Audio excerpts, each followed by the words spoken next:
નમસ્કાર મિત્રો, હું તમારો ભાવ. આજે આપણે એક એવા સિટી જે દેવગઢ બારિયા નામે ઓળખાય છે એને એક્સપ્લોર કરવા નીકળ્યા છે. તેની એક એવી સુંદર અને પૌરાણિક જગ્યાઓની આજે આપણે એક્સપ્લોર કરશું અને તે તમને હું બતાવીશ. તેથી આપણે આજે નીકળી ગયા છે પીપલોદ સિટીથી. જે હું આજે હમણાં ઊભો છું, પીપલોદ સિટીનો એક બ્રિજ છે જે આ જે જોવાઈ રહ્યો છે તે ગોધરા દાહોદ હાઈવે રોડ છે. તો આપણે નીકળીએ હવે. આગળ આપણી બાઇક મૂકી જઈએ, લઈને જશું આપણે. મિત્રો, બારિયા અને પીપલોદની વચ્ચે એક મોટી જરી કરીને ગામ આવે છે. ત્યાં કઈક ટ્રક પલટી ખાઈ ગયો છે, તે આપણે જોઈશું. એને એમ નીકાળવા માટે મોટા સાધનો તો આવી ગયા છે, પણ જોઈએ, બહુ ભયંકર એક્સિડન્ટ જેવું લાગે છે. ટ્રક એકદમ પલટી ખાઈ ગયો છે. જો તમને બતાવું મિત્રો, આ ટ્રક છે તે બહુ ખરાબ રીતે પલટી થઈ ગયો છે. એને કાઢવા માટે આ ટ્રક આવ્યો છે. બહુ ખરાબ પલટી થઈ ગયો છે. જો એકદમ રોડની બાજુમાં જે આ ઝાડવા હતા ત્યાં અંદર ઘૂસી ગયો છે. લોકો બધા ઉભા છે અહીંયાના.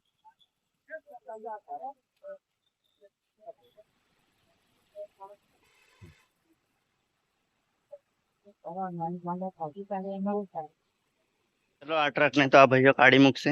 આપણે જઈએ હવે આગળ. આપણે બીજું પણ બહુ કામ છે મિત્રો.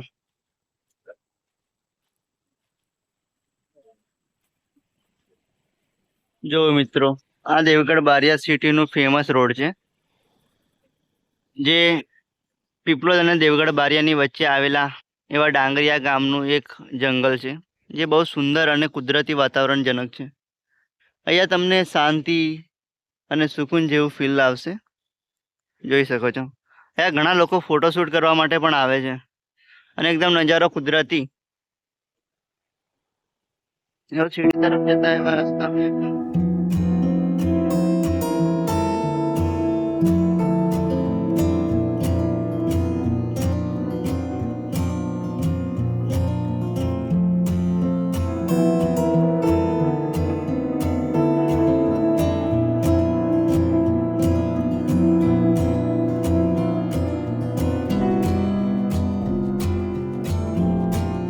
દેવગઢ બારિયા એવી સિટીમાં જ્યાં આ બે ગેટ છે ને બે પિલ્લર ઉભા કર્યા છે એન્ટ્રી ગેટ પર, જે એકની આ બંનેની ઉપર તે દર્શાવ્યા છે. એટલે એવું કેવું છે આ લોકોનું કે સિંહ જેવું દેવગઢ બારિયા. ચાલો આગળ મળીએ તમને નવી જગ્યા અને નવી એવી લોકેશન પર. ચાલો, બારિયામાં એન્ટ્રી કર્યા પછી થોડાક અંતર આગળ આ એક રાજમહેલ કરીને જગ્યા છે, જે રાજાઓના સમય વખતની છે. આ એક નાનો મહેલ ને પણ આ રાજાઓનું કંઈક તો હશે. મને પ્રોપર આ વિશે ખબર નથી, પણ અહીંયા રાજમહેલ લખ્યું છે. લગભગ અંદર આ રસ્તો અંદર થઈ જાય છે ત્યાં રાજમહેલ છે. મેં કોઈ વાર ગયો નથી મિત્રો, પણ આ એક જગ્યા મસ્ત છે જે ફેમસ છે. રાજમહેલ આમ કે ત્યારે આ લોકો બધા જાણે ઓળખે. ચલો મળીએ આગળ, હજી બહુ જગ્યાઓ જોવા લાયક.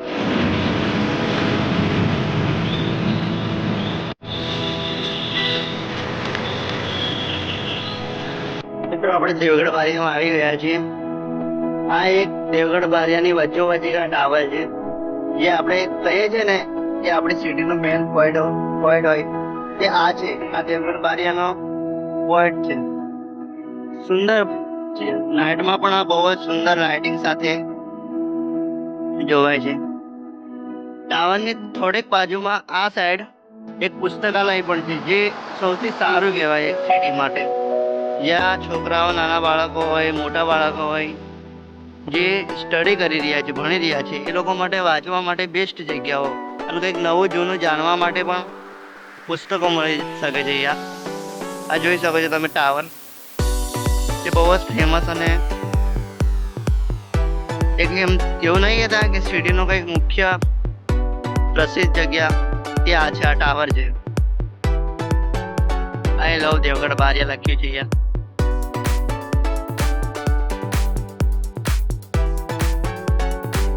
બારિયાનો ટાવર સુંદર છે ને. ના ઉપર અહીંયા ઘડિયાળ આપી છે ચાલુ છે કે બંધ તો ખબર નહીં. બંધ છે લગભગ આર્ટિફિશિયલ છે. એની જ બાજુમાં આ સાઈડ જે અહીંયા બગીચો છે જે મહારાજા જયદીપસિંહે બનાવેલો છે. અંદર તો લગભગ હમણાં ના જવાય એવું લાગે છે. બંધ છે. સાંજે ખુલશે. સાંજે 4-5 વાગ્યા પછી ખુલે છે.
તમને એમ થતું કે હશે કે અહીંયા શું ખાસ છે, પણ દરેક સિટીમાં કંઈક તો ખાસ હોય છે.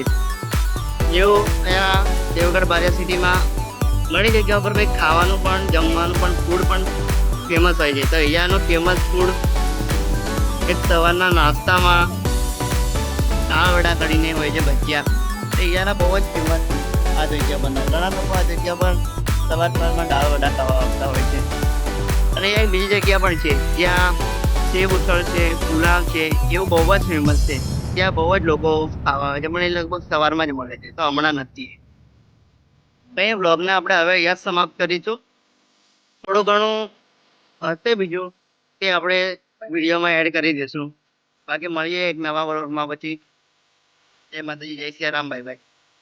જો વ્લોગ અમારો તમને સારો લાગ્યો હોય તો વિડીયોને લાઈક, કોમેન્ટ અને શેર જરૂર કરજો. અને જો ચેનલને અમારા કન્ટેન્ટ સારું લાગે તો ચેનલને સબસ્ક્રાઈબ પણ જરૂર કરજો. ધન્યવાદ.